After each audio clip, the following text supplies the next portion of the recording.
Assalamu alaikum. Today I would like to talk a bit about the sin of disbelief. People often think about belief as being something optional. You have your religion, that's the way you think, but there's no obligation on me to try and think in a similar way. However, belief and disbelief is fundamental to religion, and the idea that somehow a disbeliever is a bad person needs to be explained and justified. And so the explanation I will give is, we take from the Qur'an the basic idea that the word kufr or disbelief is very closely associated with the idea of covering up evidence, to ignore evidence, to become deaf and blind to things because you choose not to listen.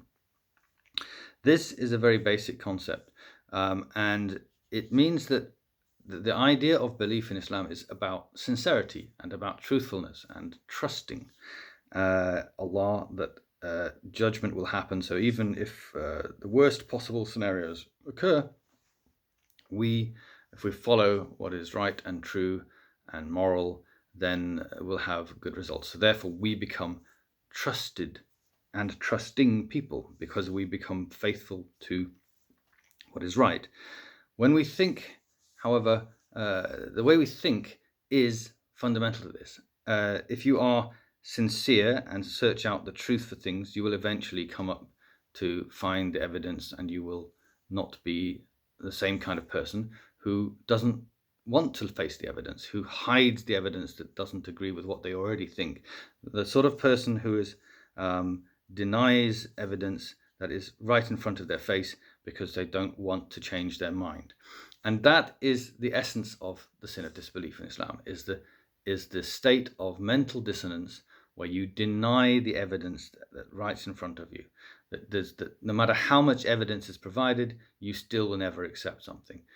And there are levels between the sincere believer and on one end, and on the other end, someone who, even if you present massive evidence right in front of their face, they simply will refuse to accept it. So this is described in the Quran, in the early verses of the Quran, by saying it doesn't matter whether you warn them or not warn them about the disbelievers, they will not accept. Allah has put a seal on their hearts and on their eyes and on their hearing that they do not think. And this is a very important description of what is disbelief.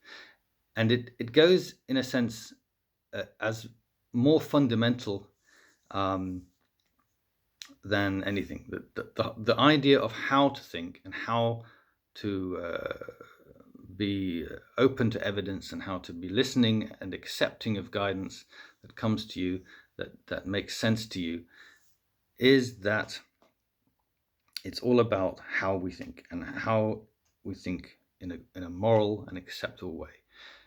Someone who does not accept they have any moral obligations to how they should think, such a person is very hard to persuade of anything, and they will effectively refuse to listen to the evidence you present them, and they will simply deny it. And so you cannot have rational evidence to persuade someone they should think some way, because if they don't accept that they ought to be honest, that they ought to be open to evidence, that they ought to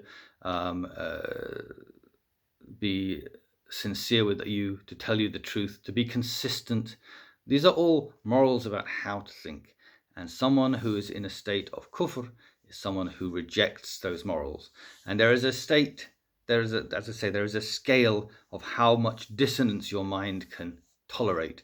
And the believer is one who doesn't tolerate dissonance in his mind, and who has sincerity in how they think. And there's much more that can be said, but I'm trying to keep this very short. Much more can be read about this, but the Quran is consistent in this, that kufr is essentially denial of what is very obvious and becomes obvious to you. Depending how much evidence you've received and how much reasoning you've done, you may or may not be more or less guilty of disbelief. Thank you very much. Bye.